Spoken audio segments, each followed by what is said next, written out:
కడప మండల్ కల్లే తాలూకా నారాయణ. మా ఏరియాలో ప్రతి ఒక్కరూ ఇబ్బందులు ఎందువల్ల అంటే మా దగ్గర పొలాలు అనేది ఉండవు, బయలు భూములు, బోర్లు ఏమి ఉండవు, చెరువులు వర్షాకాలం అయితేనే ఏదైనా పంటలు సాధ్యం, లేకపోతే ఏమీ ఉండదు.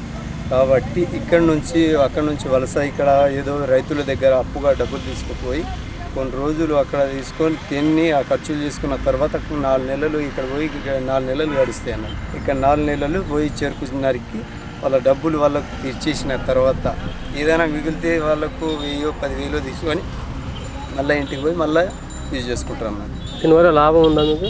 మాకు లాభం అనేది ఏముండదు. మనకు ఎట్లా ఇక పంటకు రుణాలు ఇట్లా తీసుకొచ్చి దిగుబడి ఎట్లా చేసుకుంటామో మనం యూజ్, అదేవిధంగా ఇది అంతే అనుకో. 4 రోజులు వాళ్ళ మీ దగ్గర కొన్ని డబ్బులు తీసుకుపోయి మేము వాడకం చేసుకొని అప్పుగా తీసుకున్నట్టు 4 రోజుల తర్వాత మళ్ళీ మేము పోయి వాళ్ళ తెరపాలి, జీతం లెక్క వాళ్ళ దగ్గర కూలికి పనిచేసి తెరిపి రావాలన్నమాట.